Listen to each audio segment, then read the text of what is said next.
எண்ணெய் வளங்களை கொள்ளையடிக்கிற அமெரிக்காவினுடைய திட்டத்தினுடைய தாக்குதல் தான் இது. இந்த முன்னோடி இல்லாத இராணுவ தாக்குதல், மதுரோவினுடைய இந்த கடத்தல் ஜியோனிச சாயல் கொண்டது என்கிறார். தற்போது மதுரோவுக்கு பதிலாக வெனிசுவேலாவினுடைய பொறுப்பை, ஜனாதிபதி பொறுப்பை இடைக்காலத்திற்கு தற்காலிகமாக ஏற்றுக்கொண்டிருக்கக்கூடிய வெனிசுவேலாவினுடைய துணை அதிபராக செயல்பட்ட டெல்சி ரோட்ரிக்ஸ்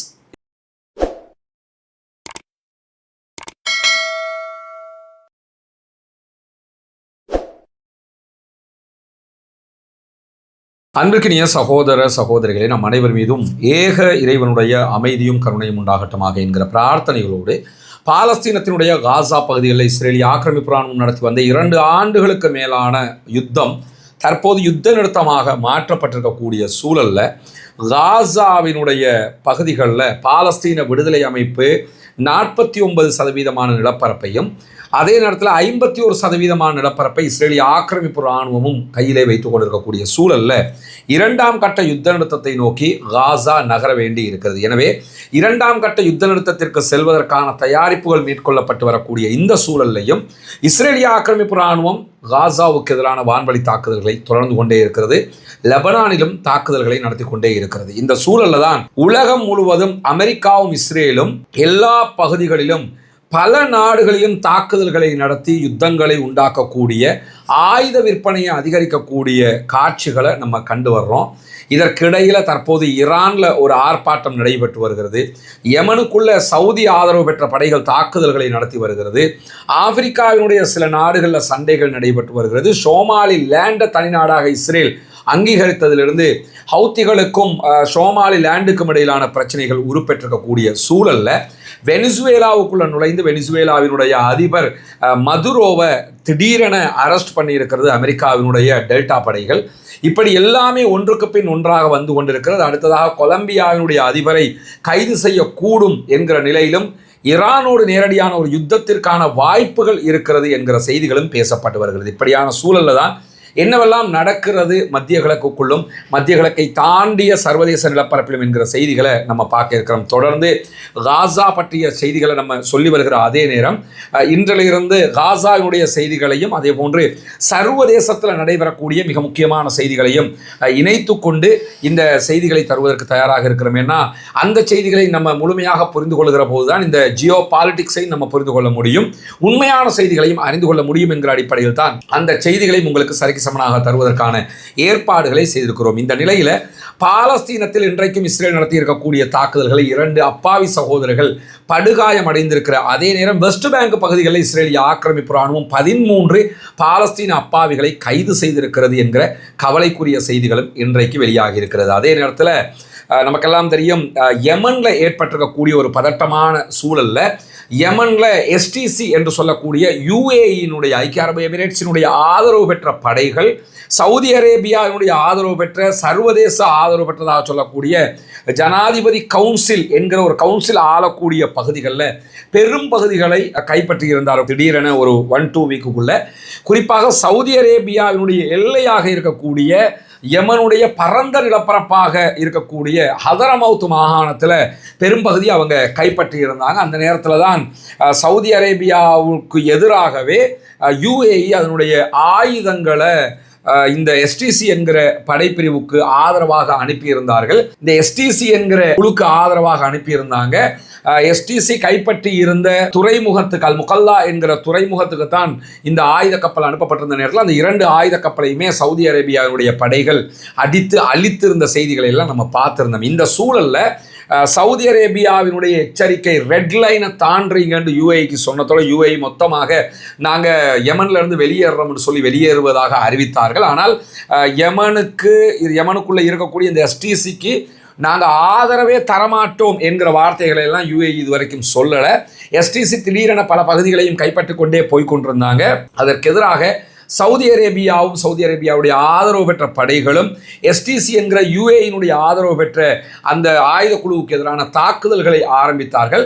அப்படி ஆரம்பித்ததில் எஸ்டிசி கைப்பற்றி இருந்த, அதாவது திடீரென எஸ்டிசியால் இந்த ஹதரமவுத் என்கிற மாகாணத்தினுடைய பல பகுதிகள் கைப்பற்றப்பட்டிருந்தது. அந்த பகுதிகளையும் எஸ்டிசி ஆல்ரெடி கையிலே வைத்திருந்த சில பகுதிகளையும் சவுதி அரேபியாவும் அதனுடைய ஆதரவு பெற்ற படைகளும் மீள பெற்றிருக்கின்றன.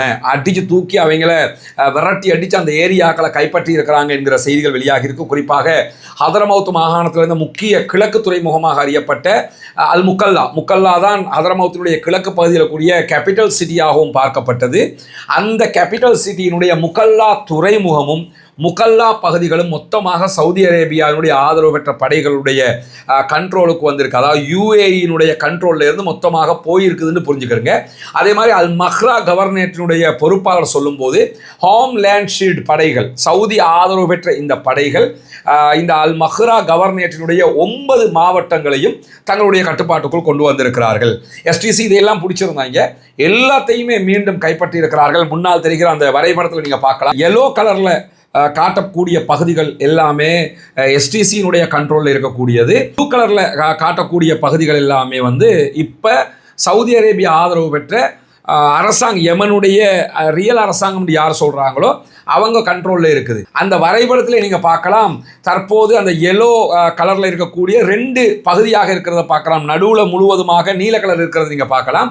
இந்த நீல கலர் இருந்த பகுதிகள் எல்லாமே மொத்தமாக எல்லோவாக இருந்தது, எஸ்டிசியினுடைய கண்ட்ரோலில் இருந்த பகுதிகள். அந்த கண்ட்ரோலில் இருந்த பகுதியில் தான் மொத்தமாக சவுதி ஆதரவு படைகள் தற்போது கைப்பற்றி இருக்கிறார்கள். அல் முகல்லா துறைமுகம், முகல்லா சிட்டி உட்பட எல்லா பகுதிகளையுமே கைப்பற்றி இருக்கிறார்கள். இந்த தாக்குதல்களில் குறிப்பாக அதன் பகுதிகளில் ஏடன் என்று சொல்லுவாங்க, ஏடன் வளைகுடான்னு சொல்லுவாங்கல்ல, அது அதன் பகுதிகளில் நீங்கள் எடுத்துக்கிட்டீங்கன்னு சொன்னால் ஏற்பட்ட பதட்டம் தாக்குதல்களில் குறைந்தது 80 எஸ்டிசி உறுப்பினர்கள், 80 கிளர்ச்சியாளர்கள் கொல்லப்பட்டிருக்கிறார்கள் இந்த தாக்குதல்கள், சவுதி அரேபியாவுடைய தாக்குதல்கள் என்று சொல்லி எஸ்டிசியினுடைய ஊடக பிரிவு ஏஎஃப்பி செய்தி முகமைக்கு சொல்லியிருக்கிறார். அதே நேரத்தில் 152 பேர் படுகாயம் அடைந்திருக்கிறார்கள் அவங்க தரப்பில் இருந்து.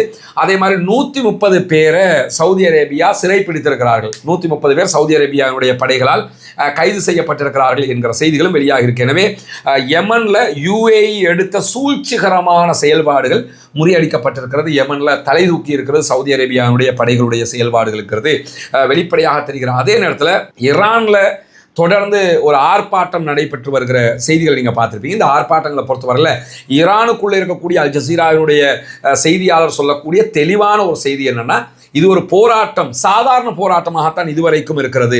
நாடு தழுவிய ஆட்சியை கவிழ்க்கக்கூடிய அளவுக்குண்டான ஒரு பாரிய போராட்டமாக எல்லாம் இல்லை.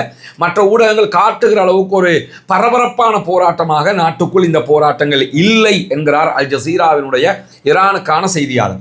ஆனால் ஆரம்பத்தில் ஒரு பொருளாதார நிர்பந்தத்தினால தூண்டப்பட்ட இந்த போராட்டங்கள் பிற்பட்ட நேரங்களில் அரசியல் போராட்டங்களாக மாறி இருக்குது. குறிப்பாக குர்துகள் இருக்கக்கூடிய பகுதி, அந்த பகுதிகளில் எல்லாம் அரசாங்கத்துக்கு எதிரான போராட்டமாக, அரசியல் ரீதியிலான போராட்டமாக அது மாறி வருகிறது. டிசம்பர் 28ஆம் தேதி கடந்த ஆண்டு ஒரு பொருளாதார போராட்டமாகத்தான் இது மாறியது. குறிப்பாக கடைக்காரர்கள் எல்லாருமே ஒரு வேலை நிறுத்தத்தை, நாங்கள் கடைகள் எல்லாம் மூடி போராட்டம் நடத்துகிறோம், இங்கே நம்ம நாட்டில் ஹர்த்தால் நடத்துவோம் இல்லை, கடை அடுப்பு நடத்துவாங்கள்ல தமிழ்நாட்டிலலாம், இந்த மாதிரி ஒரு ஆர்ப்பாட்டமாக தான் நடத்தினாங்க. ஏன்னா எக்கானமிக் கிரைசிஸாக இருக்குது, அவங்களோட ஈரானுடைய கரன்சிக்கு எந்த வேல்யூவுமே இல்லாமல் இருக்குது. இந்த ஃபேஸ்புக்கில் எல்லாம் பார்ப்போம்ல, சோஷியல் மீடியாக்களில் பார்ப்பியல, ஒரு குறிப்பிட்ட ஒரு $2 கொடுத்தா ஒரு பெரிய வீல் ப்ரோவில் அள்ளிக்கிட்டு போகிற மாதிரி பணத்தை அள்ளிக்கிட்டு போகலாம்னு, அந்த லெவலுக்கு ஈரானுடைய பணம் கரன்சி ரேட் இறங்கிக்கிட்டு இருக்குது. அதை தடுக்கணும், இது பெரிய ஒரு இழப்பாக போயிடும் நாட்டுக்குன்னு தான் ஆர்ப்பாட்டத்தை ஆரம்பத்தில் ஆரம்பித்தாங்க. பின்னாட்களில் இந்த ஆர்ப்பாட்டம் நாடு தழுவிய அளவில் போகலைன்னா கூட இந்த ஆர்ப்பாட்டம் ஒரு அரசியல் ரீதியிலான ஆர்ப்பாட்டமாக தூண்டப்படுகிறது. இஸ்ரேல் வெளிப்படையாகவே இந்த ஆர்ப்பாட்டங்களை நாங்கள் தூண்டியாவது ஈரானுடைய ஆட்சியை கவிழ்ப்போம் என்று சொல்லுகிற அளவுக்கு நிலைமை மாறிக்கொண்டிருக்கக்கூடிய நேரத்தில் இதுவரைக்கும் 14 பேர் ஈரானுக்குள் கொல்லப்பட்டிருக்கிறார்கள் ஆர்ப்பாட்டத்தில் ஏற்பட்ட வன்முறைகள் காரணமாக. இந்த நிலையில தான் சனிக்கிழமை அன்று ஈரானுடைய ஷியா மத பிரிவினுடைய உச்ச தலைவராக அறியப்படுகிற ஆயத்துல்லா அலி ஹாமனி ஒரு அறிவிப்பை விடுத்திருந்தார். அதில் நாங்கள் போராட்டக்காரர்களோடு பேசுகிறோம், அதிகாரிகளை போராட்டக்காரர்களோடு பேச்சுவார்த்தை நடத்த சொல்லி இருக்கிறோம், ஆனால் கலவரக்காரர்களோடு நாங்கள் பேசுவதில் எந்த பயனும் இல்லை, கலவரக்காரர்கள் அந்தந்த இடத்தில் வைக்கப்பட வேண்டியவர்கள் என்று சொன்னார். போராட்டக்காரர்கள் ஜனநாயக ரீதியால் யாராவது போராடினாங்கன்னா அவங்களோட பேசுகிறோம், அவங்களுக்கு தீர்வு கொடுக்க நினைக்கிறோம். இதே இடத்துல கலவரத்தை தூண்ட நினைக்கிறவங்களோட நாங்கள் பேச மாட்டோம், பேச வேண்டிய தேவையில்லை, அவங்களை எந்த இடத்துல வைக்கணுமோ அந்த இடத்துல வைப்போம்ங்கிறார். அதாவது அவங்களுக்கு எதிராக நாங்கள் காவல்துறை சட்டப்படியான நடவடிக்கைகளை எடுக்கும்ங்கிறத தான் ஆயத்துல்லா அலி ஹாமனி அவங்க சொல்கிறது மட்டுமல்லாமல் இந்த ஆயத்துல்லா அலி ஹாமனியுடைய அறிவிப்பு தொடர்பாக அல் ஜசீராவினுடைய பத்திரிகையாளர் சொல்லும்போது என்ன சொல்கிறாருன்னா, அரசாங்கம் போராட்டங்கள் வன்முறையாக மாற அனுமதிக்க கூடாதுங்கிறத உச்ச தலைவர் அறிவிச்சிருக்கிறார் தெளிவாகவே. போராட்டங்கள் கலவரங்களாக மாறக்கூடாது, போராட்டங்களாக தொடரலாம் என்கிற அனுமதி உச்ச தலைவரிடமிருந்து வந்திருக்கிறது. எனவே போராட்டங்களுக்கு ஈரானுக்குள்ள தடை கிடையாது. கலவரங்களாக மாற்றி அதை ஆட்சி கவிழ்ப்பாக கொண்டு போக நினைச்சாங்கன்னா அதுக்கு தான் தடை இருக்கிறது என்பதுதான் அவர் சொல்லக்கூடிய செய்தியாக இருக்கக்கூடிய நேரத்தில் நமக்கெல்லாம் தெரியும். வெனிசுவேலாவினுடைய அதிபர் மதுரோ கைது செய்யப்பட்டிருக்கிறாரு. திடீரென உள்ள புகுந்து அவரை தூக்கிட்டு போயிட்டாங்க. இந்த செய்தியெல்லாம் நீங்கள் தொடர்ந்து கேட்குற செய்தி தான். இந்த நேரத்தில் மதுரோவினுடைய இந்த கடத்தல் ஜியோனிச சாயல் கொண்டது என்கிறார். தற்போது மதுரோவுக்கு பதிலாக வெனிசுவேலாவினுடைய பொறுப்பை, ஜனாதிபதி பொறுப்பை இடைக்காலத்திற்கு தற்காலிகமாக ஏற்றுக்கொண்டிருக்கக்கூடிய வெனிசுவேலாவினுடைய துணை அதிபராக செயல்பட்ட டெல்சி ரோட்ரிக்ஸ் எண்ணெய் வளங்களை கொள்ளையடிக்கிற அமெரிக்காவினுடைய திட்டத்தினுடைய தாக்குதல் தான் இது. இந்த முன்னோடி இல்லாத இராணுவ தாக்குதல், இந்த தாக்குதல் நாங்கள் ஏற்றுக்கொள்ளவே முடியாது, இது எங்களுடைய நாட்டை அபகரிக்கிற ஆக்கிரமிக்கிற செயல் திட்டம் என்று சொல்லி கடுமையாக கண்டித்தது மட்டும் இல்லாமல் இந்த நடவடிக்கை ஜியோனிச சாயல் கொண்டது அப்படிங்கிறாரு. அப்படின்னா என்ன அர்த்தம்னா, இஸ்ரேல் செய்கிற வேலையை தான் நீங்கள் பண்ணியிருக்கிறீங்க அப்படின்னு வெளிப்படையாகவே இஸ்ரேலுடைய செயல்பாட்டை சுட்டி காட்டி சொல்லியிருக்காங்க. இஸ்ரேல் தான் ஒரு நாட்டுக்குள்ளே போய் அத்துமீறி போய் இந்த மாதிரி ஈரானுக்குள்ளே வந்து பாலஸ்தீன விடுதலை அமைப்புடைய தலைவர் இஸ்மாயில் ஹனியா அவங்களை கொலை பண்ணினாங்க. அதே மாதிரி திடீரென கத்தாருக்கு தாக்குதல் நடத்தினாங்க. இப்படி சில நாடுகள் மேலே இந்த மாதிரி தாக்குதல்கள் நடத்த இந்த மாதிரியான வேலைகள் எல்லாம் இஸ்ரேல் பண்ணுவாங்க, ஜியோனிஸ்டுகள் பண்ணுவாங்க. அதுக்கு சப்போர்ட்டிவாக அமெரிக்கா எப்பயுமே இருக்கும். இந்த தாக்குதலையும் எடுத்துக்கிட்டால் இது இஸ்ரேலிய தாக்குதல் மாதிரியே இருக்குது. ஏன்னா ஏற்கனவே உலகத்தில் அந்த வரலாற்று ரீதியில் பார்த்தீங்கன்னா நடைபெற்ற தாக்குதல்களை இந்த மாதிரி வேலைகளை யார் பண்ணுவான்னு கேட்டால் இஸ்ரேல் ஃபோர்ஸஸ் தான் பண்ணுவாங்க. அதனால தான் அவங்க சொல்கிறாங்க இது ஜியோனிச சாயல் கொண்டது. அமெரிக்கா மட்டும் இதை பண்ணலை, இஸ்ரேலும் சேர்ந்து தான் இதை பண்ணியிருக்கிறாங்க அப்படின்னு சொல்கிறாங்க. வெனிசுவேலாவுடைய அதிபர் கைது செய்யப்படுவதற்கு முன்பதாக வெனிசுவேலா மேலே அமெரிக்கா தாக்குதல்களை நடத்தியது. இந்த தாக்குதலுக்கு 150 விமானங்கள் பயன்படுத்தப்பட்டிருக்குது. விமானப்படை தான் தாக்குதல் நடத்திச்சு. 150 விமானங்களில் வெனிசுவேலா மேலே 2.5 மணி நேரத்துக்குள்ள அவங்க தாக்குதல்கள் நடத்தி முடிச்சாங்க. இப்படியான சூழலை தான் புதிய அதிபராக பொறுப்பேற்றிருக்கக்கூடிய டொல்சி அவங்க பேசும்போது அவங்கள சூழவே வெனிசுவேலாவினுடைய பாதுகாப்பு படை இருந்ததை பார்க்க முடிந்தது, படை தளபதிகள் இருந்ததை பார்க்க முடிகிறது. அதை சுற்றி அவர்களுடைய அமைச்சரவை கேபினெட்டில் இருக்கக்கூடிய முக்கியமான அமைச்சர்கள் எல்லோருமே நிற்கிற நேரத்தில் அவங்க நாட்டு மக்களுக்கு உரையாற்றினாங்க. சொல்லும்போது என்ன சொல்றாங்கன்னா, வெனிசுவேலாவினுடைய பறந்துபட்ட எண்ணெய் வளத்தை கொள்ளையடிக்கிறதுக்கான ஒரு ஏற்பாடு தான் இது. நாங்கள் வந்து எந்த ஒரு பேரரசினுடைய காலனித்துவமாகவும் இருப்பதற்கு விரும்பவில்லை.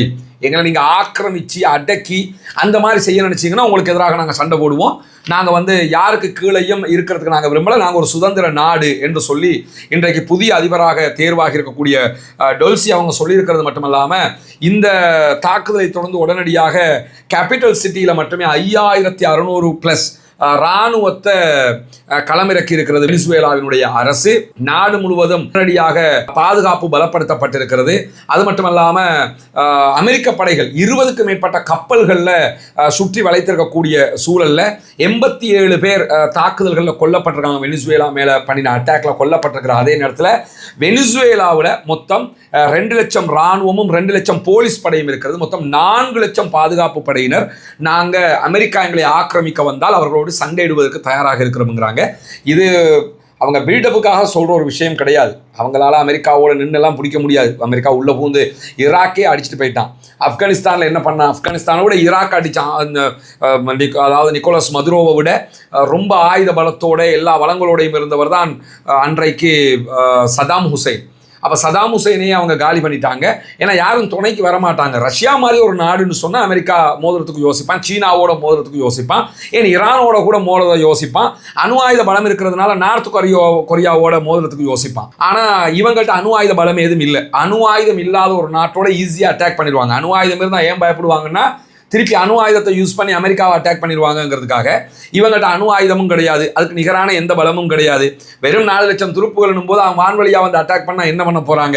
பெரிய பலம் வாய்ந்த கடற்படையும் இவங்கள்ட்ட கிடையாது, பலம் வாய்ந்த விமானப்படையும் கிடையாது. ஆனால் இவங்கள்ட்ட இருக்கக்கூடிய ஸ்பெஷல் என்னன்னா, உலகத்தில் இருக்கிற எண்ணெய் வளத்தில் 17% எண்ணெய் வளம் வெனிசுவேலாவை சுற்றி இருக்கிறது. அமெரிக்காவும் அமெரிக்க அதிபரும் ரொம்ப திடீரென வெனிசுவேலாவுக்கு அட்டாக் பண்ணியதுக்கான காரணமே என்னன்னு கேட்டால், சர்வதேச எரிசக்தி நிறுவனம் IEA கணிப்பு பிரகாரம் வெனிசுவேலா பிரதேசத்தில் உலகத்தில் இருக்கக்கூடிய எண்ணெய் வளத்தில் 17% வெனிசுவேலா தான் கொண்டிருக்கு. ஒரு நாளைக்கு 1 மில்லியன் எண்ணெய் உற்பத்தி செய்கிறது வெனிசுவேலா. அவ்வளவு வளம் கொண்ட ஒரு எண்ணெய் நாடுங்கிறத தாண்டி வெனிசுவேலாவினுடைய எண்ணெய் வளம் கொஞ்சம் தரம் குறைந்தது தான். பெட்ரோல் அளவுக்கு இல்லை. அதே நேரத்தில் விமானங்களுக்கு பயன்படுத்துகிற பெட்ரோல் அளவுக்கு அதை பயன்படுத்த முடியாது. டீசலுக்கு குறைவான வகையில் இருக்கக்கூடிய எரிசக்தியாக அதை பயன்படுத்த முடியும். அந்த அளவுக்கு எண்ணெய் வளம் கொண்ட ஒரு நாடு தான் இந்த வெனிசுவேலா. உலகத்தில் 17% எண்ணெய் வளம் அவங்ககிட்ட இருக்குதுன்னா யோசிச்சு பாருங்க. ஆனால் அப்படி இருக்கக்கூடியவங்க சவுதியை விட அப்பில் இருக்கணும். ஆனால் இருக்க முடியலைன்னு கேட்டால், இதுக்கு முன்பதாக இருந்த வெனிசுவேலாவினுடைய அதிபர் காலத்தில் இருந்து அவங்க இடதுசாரி மனோநிலையோட அந்த கொள்கை கோட்பாடுகளோடு பயணிக்கிற காரணத்தினால அவங்களுக்கு எதிராக பல தடைகள், குறிப்பாக 2017களுக்கு பிறகு பலத்த தடைகளை அமெரிக்கா அவங்க மேலே விதிச்சிருக்கு. எந்த கம்பெனியும் அவங்களோட பிஸ்னஸ் பண்ண முடியாது. ஈரானாவது ரஷ்யாவோட பிஸ்னஸ் பண்ணுறாங்க, இந்தியாவோட பிஸ்னஸ் பண்ணுறாங்க, இந்த மாதிரி இருக்குது. ஆனால் நிறைய பிஸ்னஸை மதுரோவுடைய அரசாங்கமும் வெனிசுவேலா பிளாக் மார்க்கெட்டில் தான் பண்ணி வந்தாங்க. ஒப்பேக்கே அதை சொல்கிறாங்க. எண்ணெய் உற்பத்தி நாடுகளுடைய கூட்டமைப்பு என்ன சொல்கிறாங்கன்னா, பிளாக் மார்க்கெட்டில் கூடுதலான பிஸ்னஸை இவங்க குறைஞ்ச விலைக்கு பண்ணிக்கிட்டு இருக்கிறாங்க என்கிற குற்றச்சாட்டுகள் எல்லாம் இருந்த நிலையில் தான் இனிமே வெனிசுவேலாவினுடைய எண்ணெய் வளத்தை அமெரிக்க கம்பெனிகள் தான் மேற்கொள்ளும். எண்ணெயினுடைய பிஸ்னஸை வெனிசுவேலாவை நாங்கள் தான் கண்ட்ரோல் பண்ணுவோம் என்று வெளிப்படையாகவே அமெரிக்க அதிபர் அறிவித்திருக்கிறார். ஐநா வாய் திறக்காமல் இருக்கிறது. சர்வதேச நாடுகள் சாதாரணமாக கண்டித்து விட்டு மட்டும் போகிறாங்க. அமெரிக்காவுக்கு எதிராக என்ன பண்ண முடியும் என்கிற ஒரு மனோநிலை தான் அமெரிக்காவுக்கு இருக்கிறதுனால இந்த மாதிரியான தாக்குதல் யுக்திகளை அவங்க கையில் எடுத்து வெனிசுவேலாவுக்கு எதிராக அடுத்த கட்ட செயல்பாடுகளை முன்னெடுத்து கொண்டு வருகிறார்கள். எனவே இன்றைக்கு வந்திருக்கக்கூடிய முக்கியமான செய்திகளை தான் இதில் பார்த்துக்கோம். தொடர்ந்து இணைந்திருங்கள். பாலஸ்தீனம் வெற்றி பெற வேண்டும், பாலஸ்தீனம் சுதந்திரம் அடைய வேண்டும், பாலஸ்தீன மக்கள் நம்மை போன்று நிம்மதியானவர்களாக மாற வேண்டும், வாழ வேண்டும் என்கிற உயரிய பிரார்த்தனைகளோடு பாலஸ்தீனத்திற்கு ஆதரவாக தொடர்ந்தும் ஜனநாயக ரீதியாக குரல் எழுப்புவமாக வாகிறது. அல்ஹம்துலில்லாஹி ரப்பில் ஆலமீன். இதுவரை 5000க்கு மேற்பட்ட மாணவர்களுக்கு அவர்களுடைய பாடசாலைகளுக்கே தேடி சென்று நாம் நம்மால் முடிந்த உதவிகளை ஒத்தாசைகளை செய்திருக்கிறோம். இந்த திட்டத்தில் இணைய விரும்புகிற சகோதரர்கள், பாடசாலை மாணவர்களுக்கான உபகரணங்களுக்கு அன்பளிப்பு செய்ய விரும்புகிற நண்பர்கள், தாய்மார்கள் அத்தனை பேரும் முன்னால் தெரிகிற நம்முடைய வங்கி கணக்கு இலக்கத்திற்கு உங்களால் முடிந்த உதவிகளை வாரி வழங்க முடியும். உங்களால் 200 ரூபா தான் முடியுமா, 500 ரூபா தான் முடியுமா, 1000 ரூபா முடியுமா, 10,000 ரூபா முடியுமா, லட்சங்களில் முடியுமா, எது முடியுமோ அதனை அந்த மாணவர்களுக்காக உதவுவதினூடாக நாளை மறுமையில் அல்லாஹ்விடத்தில் விமோசனத்தையும் பெற்று நரகத்திலிருந்து விடுதலையும் பெறக்கூடிய பாக்கியம் நமக்கு கிடைக்கும். இணையுங்கள், உதவுங்கள். நாளை மறுமையிலே அல்லாஹ்விடத்தில் நிறைய விமோசனங்களை பெற்றுக்கொள்ளுங்கள் என்கிற அழைப்பை கூறிக்கொள்கிறோம்.